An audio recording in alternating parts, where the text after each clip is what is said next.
There are many ways to finish the cat. We have 1, 2, 3, 4, 5 pairs of bobbins, which makes 10 threads. And I would like to be able to hide the ends behind the plait that's at the top of the head, and I don't want them to show. I often wear my lace and attach it to my clothing. And by attaching it to my clothing, I need to make sure that the ends do not come apart, that they're actually very strong endings. So I'm going to show you how to do a Brugges finish. On a Brugges finish, all the bobbins need to be lengthened, so you have a long enough thread that you actually can tie a knot. We're going to pick up the 2 bobbins on the left-hand side, put one in the right hand and one in the left hand. And I'm going to do the first half of a square knot or reef knot, which in this case we're starting on the left, so it's left over right and through the loop. Don't tighten it up in the air, bring it all the way down next to the work before you actually pull it tight. Then I'm going to drop the right bobbin and use the left bobbin to tie the next knot. So it's left over right, drop the right, left over right, drop the right. Pick up the next bobbin, left over right, through the loop, make a loop. Oh, I didn't make a loop. It's right over left and through the loop.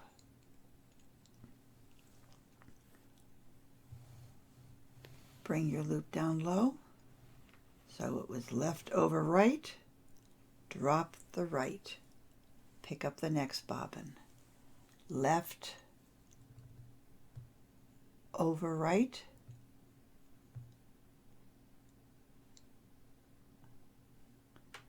and as you can see, unless you take it actually through the loop, it's not going to do you any good. So it's left over right and through the loop, and pull it down to the bottom.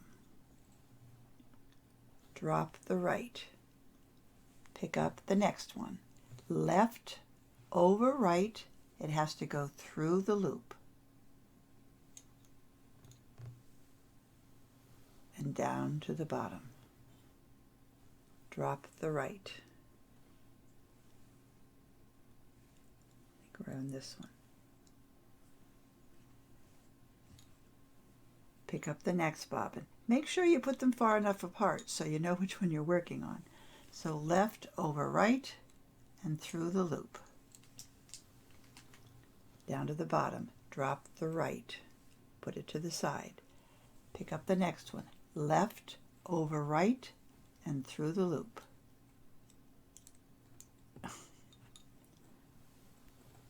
Down to the bottom, drop the right, pick up the next one, left over right and through the loop, down to the bottom, drop the right, left over right,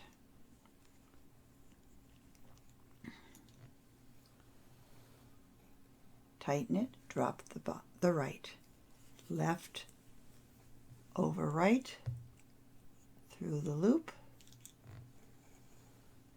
tighten, drop the right, left over right, through the loop, drop the right. Now I need to go back. So I use this bobbin, go right over left. Now it's right over left and through the loop. I decided we needed a visual to help remember how to do this. On the first section of the Brugges tie, you started on the left. You picked up the left bobbin, you placed it over the right and tied your knot. You dropped the right. You went all the way across all the different bobbins. When you come to the other side, you reverse the process. You pick up the left, you pick up the right and the left bobbins, and you put the right over the left because we're working from the right side, and you drop the left. So I've completed the first tie on the right hand side. So I again pick up the right bobbin, pick up the next left bobbin, I put the right over the left and through the loop.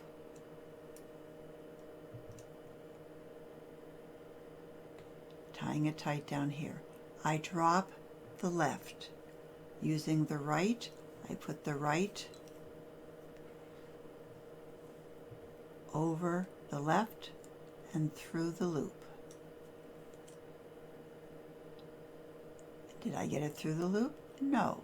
You have to be really careful that you actually have a loop. So it's right over the left and through the loop. Take it down to the bottom and tie the knot. Going to go all, and you drop which one? The left. Pick up the next bobbin. Right over the left and through the loop. Drop the left bobbin.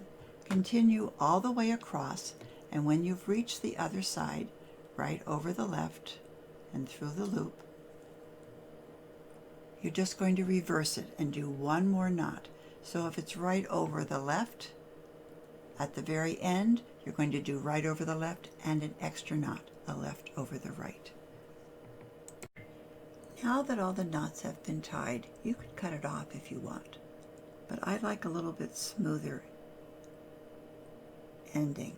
So I gather all the other threads, and I have one extra thread. With that one extra thread, I put along the outside edge so they're all together. I take this bobbin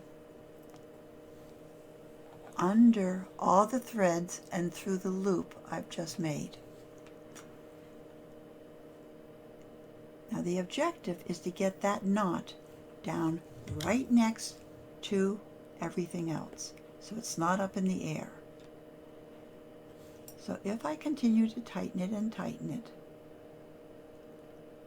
I'm leaving the crochet hook in so you can see it. It's now way down close to the bottom, and I can tighten it up, and it will be around all those threads. And now I have a smaller bundle. There aren't so many. I can do that again. So I'm out, go under all the threads, go through my loop, pull my loop down to the bottom, so it's on top of the last one, and tighten it up. So essentially it's 2 half hitches. As you can see, it's getting very, very narrow. I would like to be able to keep these threads so they're always aimed underneath my trail. In order to do that, I need to take my crochet hook and in the trail pick up 1 thread.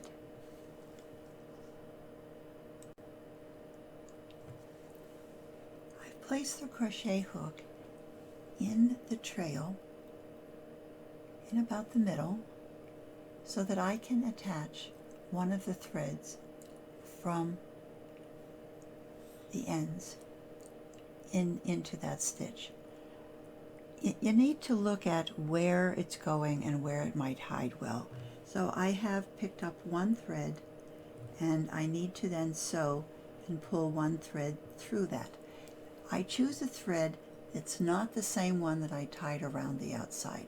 It's usually one that's in the middle underneath someplace.